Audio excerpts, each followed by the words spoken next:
marilah kita menjadi pribadi yang mukhlis. Jadi pribadi yang mukhlis. Mukhlis itu ikhlas ya. Pertanyaannya, mengapa kita harus menjadi pribadi yang mukhlis ya? Ini sebetulnya adalah sebuah kata yang mudah diucapkan ya. Tetapi Bapak Ibu, pelaksanaannya tidaklah semudah dan sesimpel yang kita bayangkan.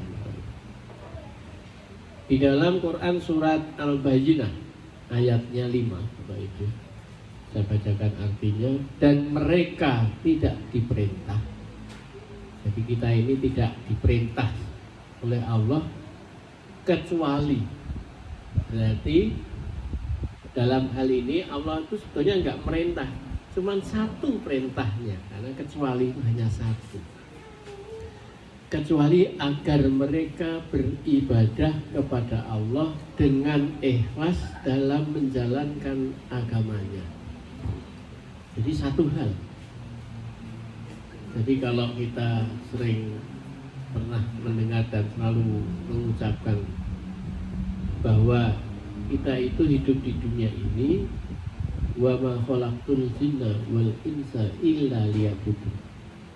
Jadi dengan kecuali hanya untuk beribadah. Allah itu tidak menciptakan jin, tidak menciptakan manusia kecuali satu saja, untuk ibadah. Dan ibadah yang dimaksud di sini yaitu dengan kategori ikhlas. Jadi Bapak Ibu, ikhlas itu dalam bentuk mudah diucapkan, tapi bukan perkara mudah implementasi harian kita. Indikatornya apa Bapak Ibu? Ketika kita ikhlas atau ketika kita tidak ikhlas. Indikatornya sangat mudah. Ketika kita itu melakukan segala sesuatu atau menerima sesuatu, hal yang berkaitan dengan apa yang kita kerjakan itu akan mudah sekali tersinggung, akan mudah sekali putus asa atau cuketan aten bahasa Jawanya, ketika tidak ada satu apresiasi. Betul atau tidak Bapak Ibu? Apapun yang kita kerjakan ya. Dalam rumah tangga misalnya, ketika seorang ibu bersih-bersih rumah ya, itu ketika anggota keluarga yang lain nggak tahu bahwa yang bersihkan rumah itu adalah ibunya, maka seorang ibu ini ketika dia ikhlas ya, orang mau tahu atau orang mau tidak tahu ya tidak ada urusan. Tapi ketika ada sesuatu yang mungkin ganjel sedikit, bisa meletup muncul kalimat, ngerti lah iki sing resiki aku. Betul atau tidak? Wis tak resiki ngoyo-ngoyo isih dipaidu. Ini dalam konteks sehari-hari seringkali begitu Bapak Ibu. Nah, karena itu Bapak Ibu, ikhlas itu ternyata bukan perkara mudah. Lalu pertanyaan lagi bahwa kenapa harus ikhlas? Ya, hidup ini kenapa harus ikhlas?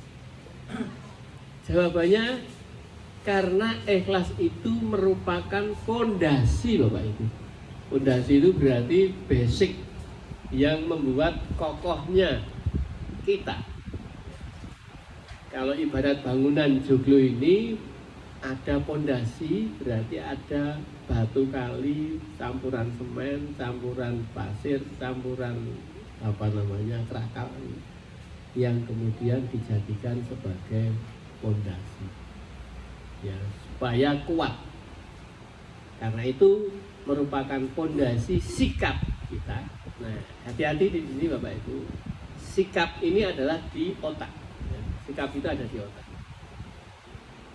Dalam bentuk fondasi sikap untuk apa? Untuk kita menjadi bisa punya akidah, akhlak dan muamalah yang diridhoi Allah.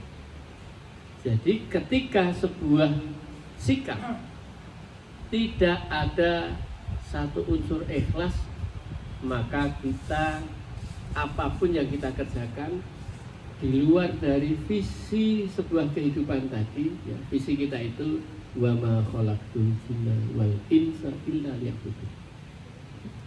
Jadi itu visi yang Allah tetapkan kepada manusia ketika manusia ingin menjadi orang yang diridhoi. Nah, jadi kalau kita ingin menjadi manusia yang produktif, Bapak Ibu, ini pernah saya sampaikan dalam sebuah quote, ya. Karena satu persoalan orang mengatakan produktivitas di dalam diri kita, di dalam diri manusia itu ada orientasi yang ketika disebut dengan produktivitas, maka berpikir produktif itu dalam bentuknya adalah mendapatkan cuan, mendapatkan hasil yang akhirnya cuan. Biasanya cuan ibu-ibu. Jadi orientasinya menghasilkan sesuatu yang sifatnya harta benda, ke harta benda. Saya pernah menulis buku untuk meningkatkan produktivitas dengan multiple intelligence, jadi dengan kecerdasan multiple. Dalam buku saya itu salah satu yang saya tuliskan, produktivitas hidup manusia itu sesungguhnya adalah ketika aktivitas di dalam diri manusia dia selalu berorientasi mencari ridho Allah. Jadi apapun yang dia kerjakan, satu hal, ridho Allah. Karena ketika kita melihat produktivitas kerja itu hanya dilihat dengan menghasilkan pendapatan finansial, maka Bapak Ibu, hadirnya Bapak Ibu ke sini ini tidak produktif. Betul atau tidak Bapak Ibu? Kita hadir pengajian ini mengeluarkan biaya bensin, tuan rumah mengeluarkan biaya ubur ramping. Jadi tidak ada yang produktif di dalam konteks produktivitas orang mengatakan konsep ekonomi. Ketika kita di dalam hal ini membersamai orang tua, mengantar ke rumah sakit, kemudian juga repot ngurusi orang tua, itu semua kalau orientasi produktivitas jadi nggak produktif. Betul atau tidak? Ada orang yang bekerja dengan pekerjaan itu mendapatkan penghasilan yang posisinya dia berani meninggalkan pekerjaannya dan bahkan resign karena untuk merawat orang tua, Bapak Ibu. Itu dikatakan tidak produktif. Kalau orientasi berpikirnya itu, betul atau tidak? Jadi Bapak Ibu jamaah rahimahullah, ketika seseorang itu melaksanakan apapun yang dia kerjakan, maka orientasi dia karena ridho Allah itu, itulah manusia yang disebut dengan mukhlis, ikhlas. Karena orientasinya satu, hanya mencari ridho Allah. Nah, sekarang Bapak Ibu jamaah rahimahullah, kalau saya ilustrasikan Bapak Ibu seperti bangunan ini, maka ikhlas itu ada sebagai dasar fondasinya. Lalu dalam bentuk dasar ini ada slope, ya. Slope itu apa ya? Cor-coran di atasnya fondasi, ya. Itulah yang disebut dengan akidah, ya. Lalu kemudian dipasanglah di situ ada batu bata, ya. Itulah akhlak, teman.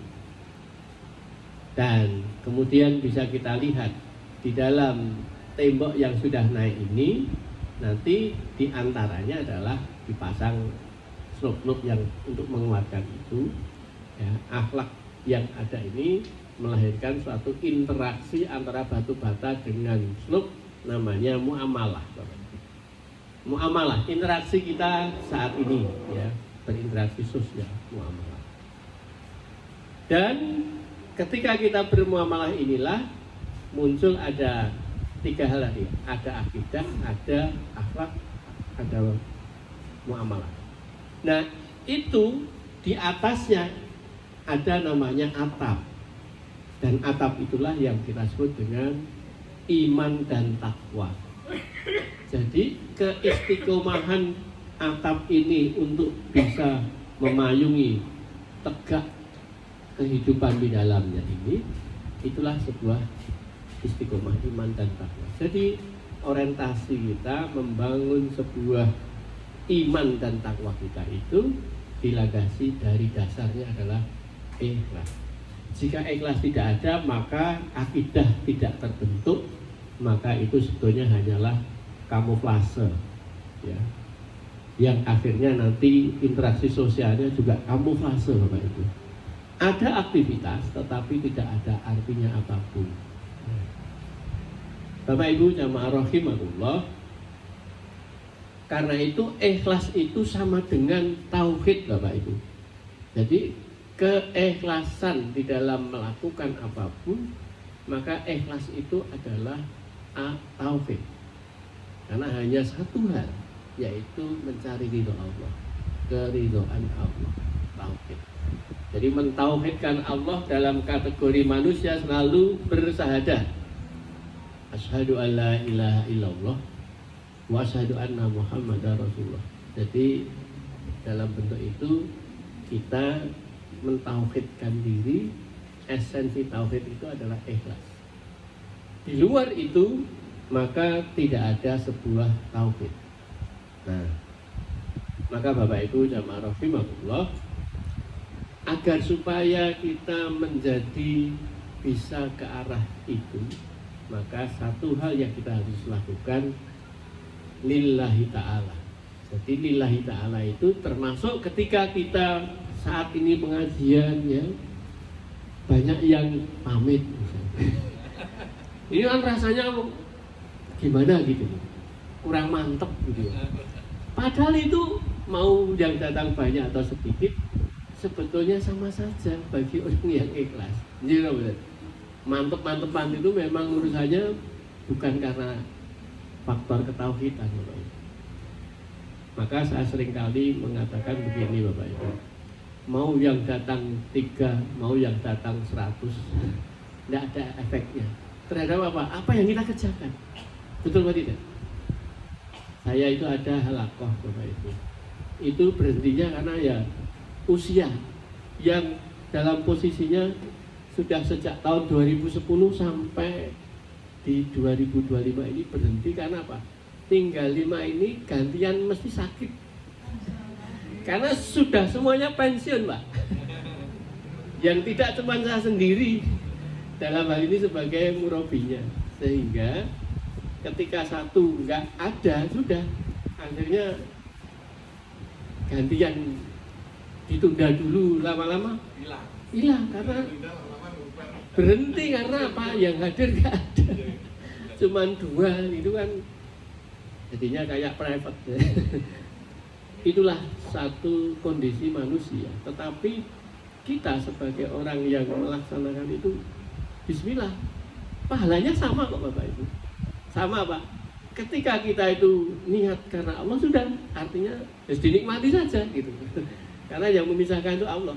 Ini kan semua kita hadir dan berkumpul ini kan karena Allah. Lalu sama, bukan karena kita sehat, tapi karena Allah kuatkan. Allah memberikan taufik kepada kita. Bapak Ibu jamaah rahimahullah, seperti kita ketika sholat, ketika kita melakukan aktivitas apapun, ini yang kita harus pegang. Inna sholati wa nusuki wa mahyaya wa mamati lillahi rabbil alamin. Jadi itu sebagaimana ketika kita ini mengatakan aku sholat. Jadi sholatku itu, ya, sholat kita, ibadah kita ini, hidupku ini, bahkan matiku nanti, ya, itu hanya satu, untuk lillahi rabbil alamin, hanya untuk Allah. Maka ketika kita melakukan apapun, jangan punya tendensi di luar Allah, sebab resikonya kita akan tidak ibadah. Karena ibadah itu kan 24 jam Bapak Ibu. Kan tidak aku ciptakan jin dan manusia kecuali hanya untuk ibadah. Maka Bapak Ibu, saya seringkali membuat suatu istilah-istilah baru yang itu sebetulnya adalah hasil perenungan di antaranya nih Bapak. Kita ini seringkali memiliki namanya maksiat mindset. Sering nanti mireng. Nah, baru sekarang ini Bapak Ibu saya sampaikan. Jadi kita ini punya maksiat. Maksiat itu melakukan hal yang dilarang Allah.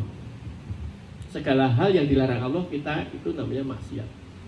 Dalam posisinya bagaimana? Maksiat mindset itu adalah pikiran kita, sikap apa yang ada di dalam otak kita itu sudah bermaksiat dulu. Satu, ketika melihat segala sesuatu tidak dilihatnya karena Allah. Sepele lah. Jadi aku mencintai istri atau mencintai suami. Nah, mereka ayu. Ini sudah maksiat mindset Bapak Ibu. Loh, kok bisa? Nah, sekarang Bapak Ibu, berarti mencintai, membantu, menolong, melakukan apapun kebaikan yang ada karena manusia. Betul atau tidak? Berarti bukan karena Allah, maka ini rentan sekali terjadi masalah besar. Kecentok sitik mesti menyala. Betul atau tidak? Coba kalau saya ini mencintai, membantu, melakukan apapun karena ini adalah Allah. Cari ridho Allah. Sehingga ketika ada sesuatu yang mungkin kurang berkenan, nggak ngefek, nggak ngapa-ngapa. Laris tahu betul? Hidupnya enak saja Bapak Ibu. Hidup kita tidak akan menjadi uring-uringan. Tensi kita akan stabil Bapak Ibu. Betul atau tidak? Jadi kita ini seringkali melakukan apapun sering bukan karena Allah. Kowe kok niliki kancamu ngaji loro kuwi. Iki mergo apa? Ora enak wong kuwi iki ngarep omahku kuwi. Ora enak. Pekewo sungkan. Ini orientasinya apa Bapak Ibu? Karena makhluk lagi. Betul apa tidak? Itu kita hanya dapat energi yang namanya positif Bapak Ibu. Energi positif itu nanti nilainya adalah disebut manusia lumrah. Betul atau tidak Pak? Artinya lumrah itu menurut Bapak Ibu baik apa buruk? Kira-kira baik apa buruk Pak? Memper bahasa Jawanya. Mosok aku ki itu ra memper dadi wong. Nah, memper itu sebetulnya level manusia rata-rata Bapak Ibu. Tapi kalau ingin Bapak Ibu menjadi orang yang hebat, apalagi hebat itu di mata Allah, maka be above average, harus di atas rata-rata Bapak Ibu. Bagaimana? Jadi orang lumrah. Ya, coba Bapak Ibu. Rasulullah itu ketika dilempari batu di Taif, kalau Bapak Ibu yang dilempari gimana rasanya? Sikap dan tindakan ketika ditawari malaikat, guys sing lempari tak tablek nganggo gunung apa piye? Oh nggih, monggo. Betul apa tidak? Tapi Rasulullah enggak. Kira-kira Rasulullah itu member apa betul? Member menungso apa betul? Itu manusia di atas rata-rata Bapak Ibu. Jadi be above average. Jadi kalau kita menjadi orang yang ikhlas, itu menjadi manusia di atas rata-rata orang. Jadi ada orang nyemoni itu apa ya Pak? Nyemoni itu mencondrol, mengonekke lah, mengatakan sesuatu. Itu dalam bentuknya ya kita nggak ngefek. Mau diapain oleh orang lain, tenang saja.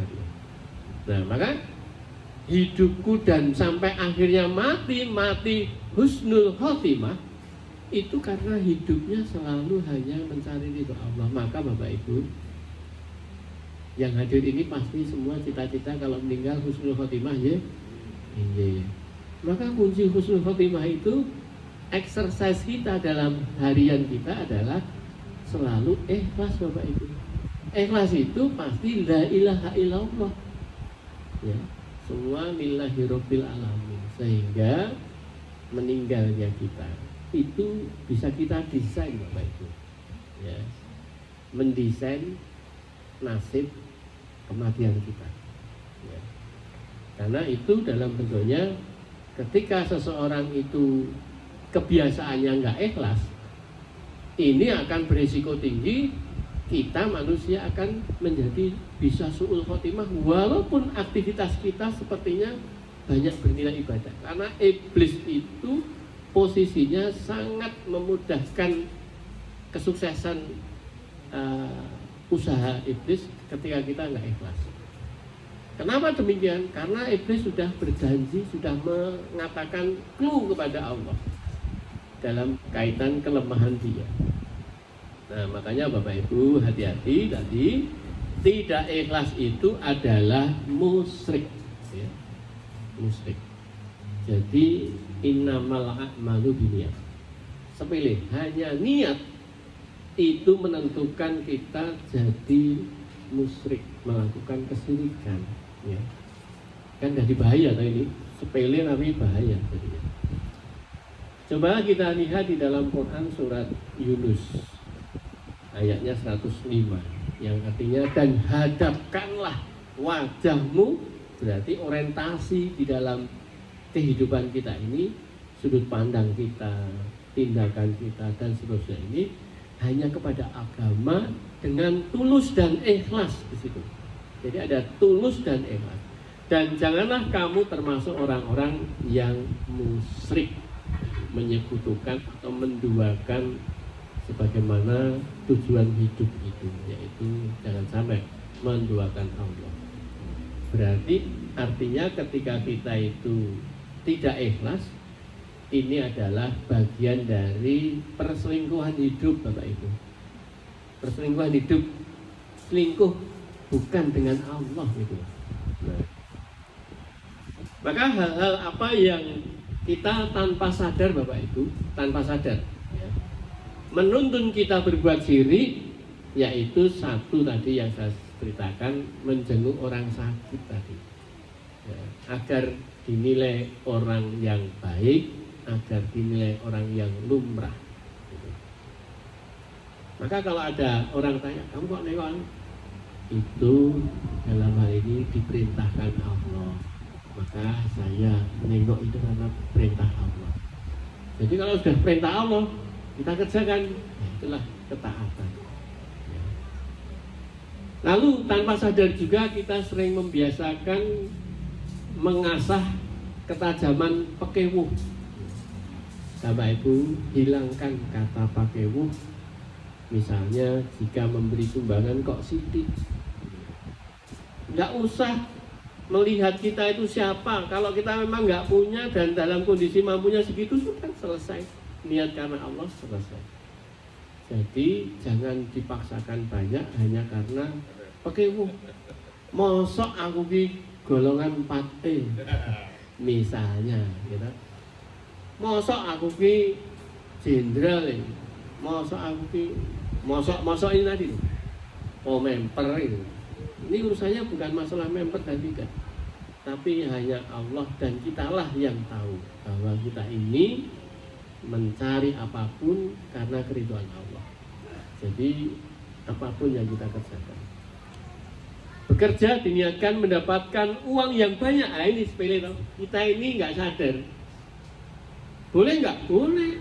Wong sesuatu yang boleh itu bisa dosa, bisa tidak dosa.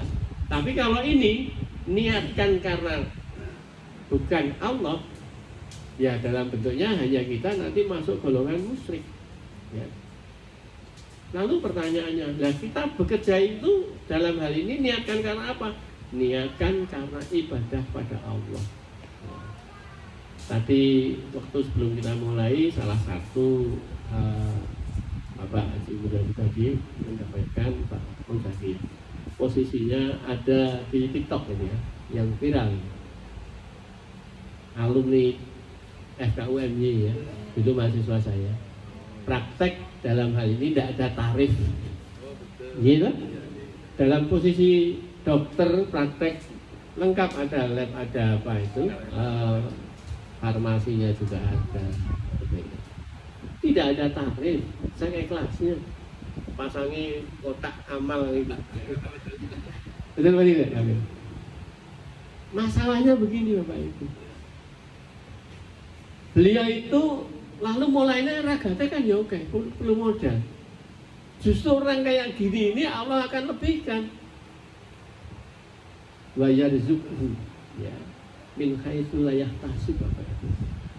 Jadi orang-orang yang menjalankan kehidupan ini karena ketaatan pada Allah, takwa, ini posisinya akan Allah berikan rizki yang uncountable, tidak disangka-sangka, tidak bisa dihitung, tidak bisa diprediksi Bapak Ibu.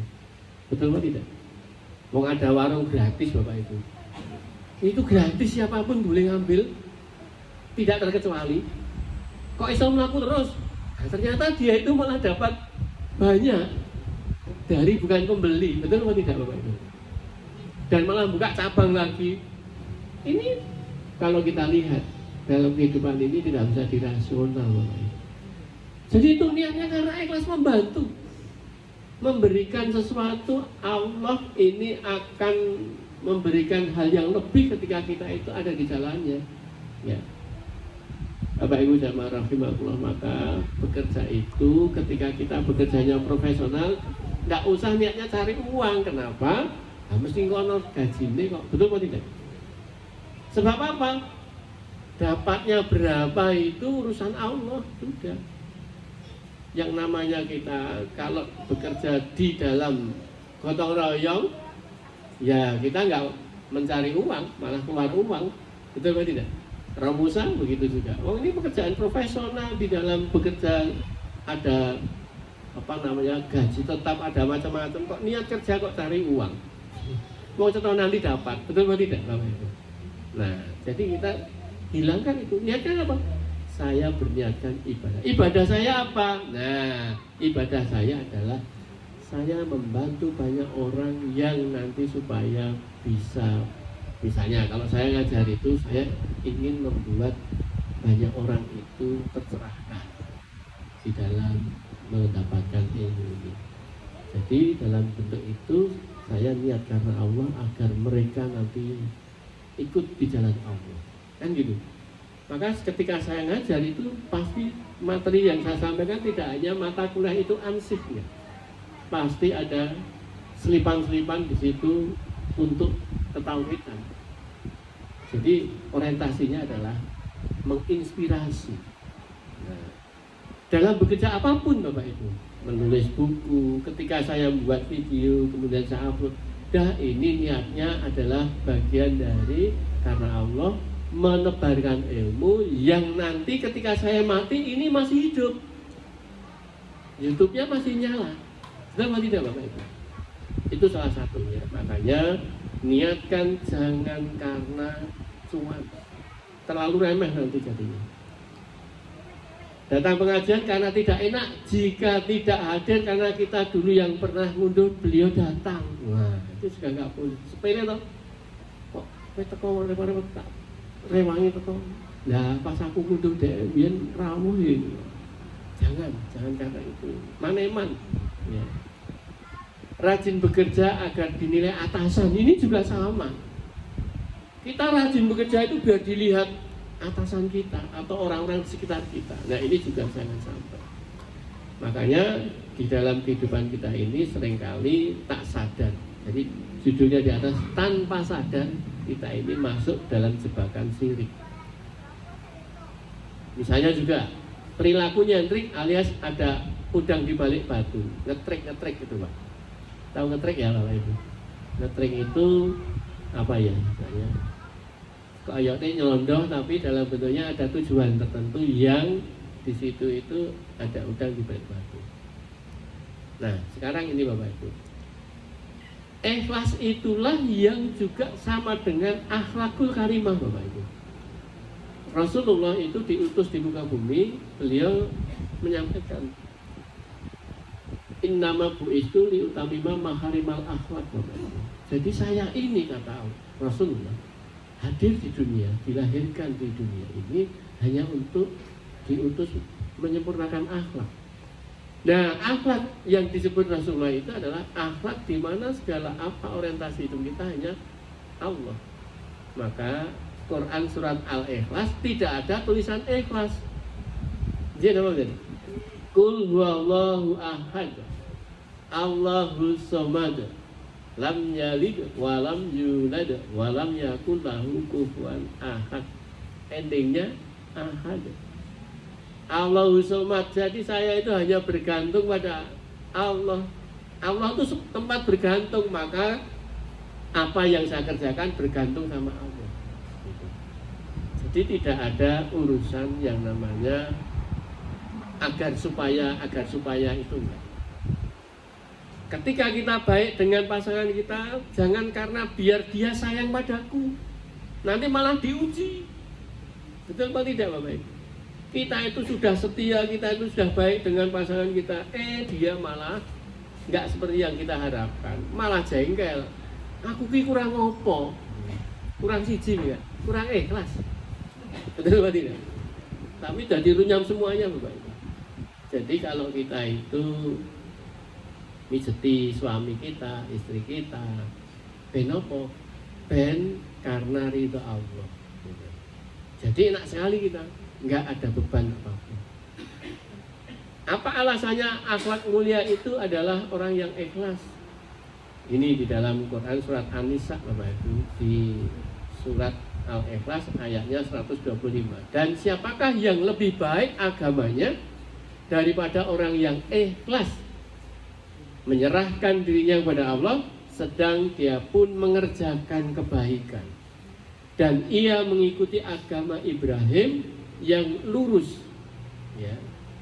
Dan Allah mengambil Ibrahim dan orang-orang yang mengikuti ajarannya menjadi kesayangan Allah. Bapak Ibu jamaah rahimahullah, berbuat kebaikan, segala apa yang dilakukan semuanya adalah kebaikan.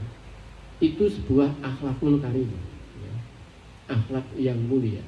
Karena kebaikan yang ada ini hanya satu, karena Allah saja. Maka pada saat orang itu menjalani sesuatu tanpa ikhlas, pasti senyum aja tidak nyaman dilihat oleh orang yang disenyumi. Betul atau tidak?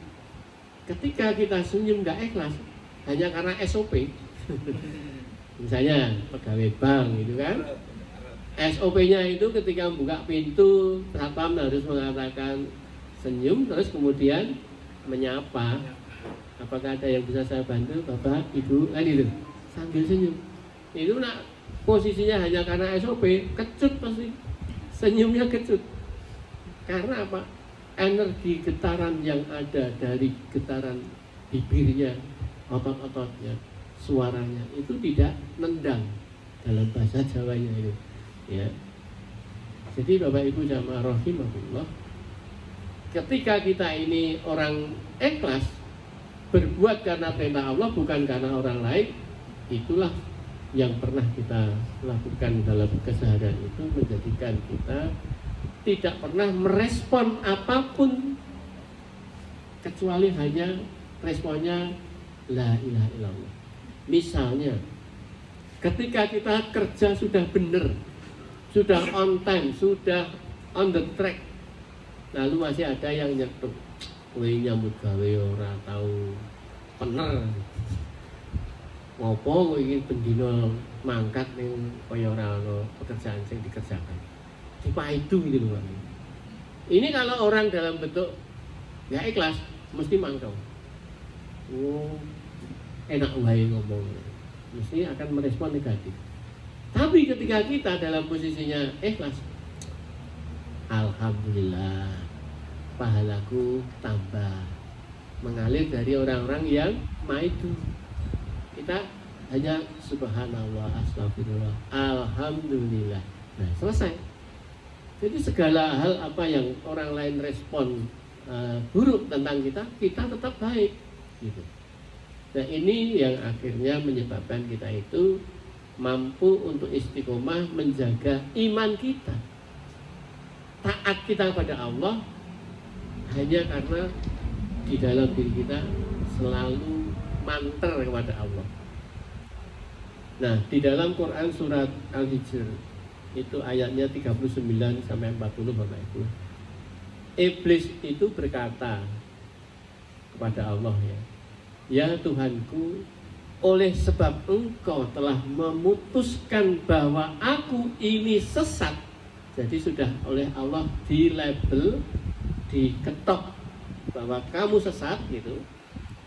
Lalu iblis menyampaikan ke Allah itu, pasti aku akan menjadikan mereka, ya, anak Adam turunannya, ya kita termasuk di dalamnya, menjadikan mereka memandang baik perbuatan maksiat, nah, di muka bumi ini. Jadi Bapak Ibu, ketika kita ini oleh iblis dibuat pandangan kita melihat hal-hal yang di dunia itu indah, di muka bumi ini, hati-hati. Boleh jadi itu adalah sebuah permainan sandiwara iblis, melakukan sebuah rangsangan kepada kita. Dan iblis itu kemudian melanjutkan, dan pasti aku akan menyesatkan mereka. Ya. Jadi semua itu akan aku sesatkan. Itu iblis yang ngomong. Tapi ada kata satu, kecuali hamba-hamba engkau yang mukhlis di antara mereka. Bapak Ibu, berarti iblis niku rakut napa niku istilahnya? Mejen. Apa namanya? Effortnya itu bisa effort mas, tak berdaya, nggak punya tenaga apapun, upaya-upaya yang dia lakukan sirna ketika menghadapi orang yang ikhlas, Bapak Ibu. Jadi kalau kita ini menjadi orang yang tidak ikhlas, pasti tergiur sesuatu yang iblis bujuk. Betul atau tidak, Bapak Ibu? Itu kata kuncinya, bahwa ketika kita ikhlas, kita akan orang kodal. Didik iblis orang kodal. Pada posisi yang paling membahayakan adalah pada saat sakaratul maut, Bapak Ibu. Siapapun orangnya, ya, kita itu tidak usah harus jadi presiden, itu menjadi orang yang selalu dikawal. Dikawal oleh siapa, Bapak Ibu? Di depan, belakang, kanan, kiri. Iblis, Bapak Ibu. Jadi pas pamres gitu ya. Kanan kiri itu cuma mau digiring iblis. Termasuk saat gentingnya itu pada saat kita menjelang sakratul maut. Itu getol sekali. Tapi dia tidak akan menggiring pada orang yang terbiasa ikhlas. Karena dia tahu rampan aku. Maka Bapak Ibu jamaah rahimahullah, itu tadi yang saya sampaikan. Mari kita mendesain akhir hidup kita ini agar husnul khotimah. Exercise kita adalah ikhlas gitu. Maka dengan begitu kita mau digiring, mau dipepet ke sana kemari, tidak ada yang mentalkin kita, kita tetap la ilaha illallah. Itu kata kuncinya, Bapak Ibu. Nah, orang yang tidak ikhlas ini sangat mudah disesatkan panca inderanya oleh iblis tadi. Jadi Bapak Ibu di Quran Surat Al-Hijr tadi sudah clue-nya iblis itu sudah disampaikan. Makanya ketika melihat yang namanya tadi saya sebut maksiat mindset, ini akan melahirkan maksiat behavior. Jadi maksiat behavior itu akibat dari maksiat mindset. Jadi maksiat mindset ini melahirkan maksiatnya behavior. Lah, perkaranya ketika behavior kita ini perilakunya sudah dalam bentuk dituntun oleh mindset yang maksiat, segalanya pasti maksiat. Jadi melihat yang indah-indah ini karena sesuatu yang dikamuflasekan oleh iblis. Maka kita menjadi orang yang selalu ada di dunia maya terus, Bapak Ibu. Dunia semu gitu. bukan dunia realita. Kemudian Bapak Ibu jamaah rahimakumullah, hidup kita ini kan minta kepada Allah, ihdinas siratal mustaqim, jalan yang lurus, jalan menuju ke Allah yang dalam posisinya kita ini ketika menjadi orang yang agar selamat sampai tujuan ke Allah, maka ingat bahwa perjalanan hidup ini bukanlah perjalanan yang mulus Bapak Ibu. Jadi kalau kemarin saya menyampaikan begini, sukses itu bukan tempatnya enak. Pernah saya sampaikan belum di rombongan ini? Belum ya? Jadi sukses surga itu bukan tempatnya enak. Kenapa kok sukses dan surga bukan tempatnya orang enak, bukan tempatnya orang santai, bukan tempatnya orang senang-senang, nggak ada. Kenapa demikian? Karena Bapak Ibu, ketika orang itu bisa sukses husnul khotimah, itu yang lain itu tidurnya dia bangun sepertiga malam. Betul apa tidak? Yang lainnya itu santai-santai kita baca Quran. Yang lainnya itu bisa berbuat nyantai-nyantai di rumah, kita malah pengajian. Betul apa tidak? Yang namanya orang itu bekerja untuk menikmati yang dia peroleh, dia malah sedekahkan. Kan nggak ada yang enak. Betul apa tidak? Ketika ada orang berbuat salah kepada kita, kita suruh maafkan. Kan repot toh itu, betul apa tidak? Enak apa tidak Bapak Ibu? Nggak enak. Ketika kita ini disakiti, maka kita malah disuruh membaiki dia yang menyakiti kita. Serba nggak enak itu, betul? Sangat tidak nyaman. Nah, itu kacamata indrawi manusia yang iblis akan giring ke situ Bapak Ibu. Makanya ketika kita ini jadi orang kok angel memaafkan, hati-hati, berarti kita ini masih belum bisa ikhlas Bapak Ibu. Karena apa toh? Ikhlas itu posisi kita adalah melepaskan ego dari diri kita. Ikhlas itu menjaga jarak, melepaskan, keluarkan si ego keakuanku ini ada di luar diri saya. Sehingga yang ada ini adalah hanya Allah. Di hati kita itu hanya Allah, tidak ada yang lain. Gitu. Maka posisi seperti itu, kita otomatis segala behavior kita adalah husnul mindset. Ya, husnul mindset. Pikiran kita ini sesuatu yang husnul, yang baik-baik saja, yang positif-positif saja. Maka orang untuk berpikir positif, berprasangka baik, itu nggak pernah akan bisa kalau dia masih rasionalitasnya tinggi. Gitu. Nah, Bapak Ibu jamaah rahimakumullah, di dalam hidup ini, ketika kita ingin pada posisi ikhlas, maka semua bukan karena aku, ya, bukan karena aku, tetapi aku melakukan ini semua atas pertolongan Allah. Gitu. Nah, Bapak Ibu jamaah rahimahullah, makanya ketika kita bisa ikhlas, rentetannya kita akan bisa bersyukur Bapak Ibu.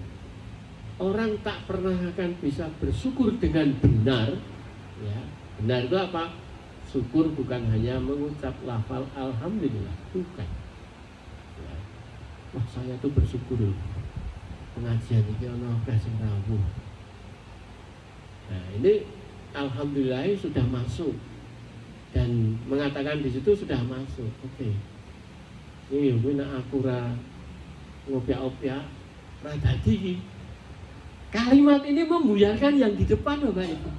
Betul atau tidak Bapak Ibu? menunjukkan keakuannya itu loh Bapak Ibu. Ini jadi kita nggak syukur lagi. Tadi nyebutkan alhamdulillah, nah ini ujung-ujungnya ini akura grete. Sepele loh ini tadi. Kita nggak sadar memasukkan aku ada di dalamnya sudah syukur jadi hilang. Itulah suatu saat nanti kita bahas tentang syukur yang sebenarnya itu seperti apa. Maka orang yang bisa syukur itulah orang yang bisa jujur. Karena apapun yang kita lakukan itu jujur benar adanya. Jujur itu adalah kebenaran, bukan apa adanya. Sesuatu yang apa adanya belum tentu jujur.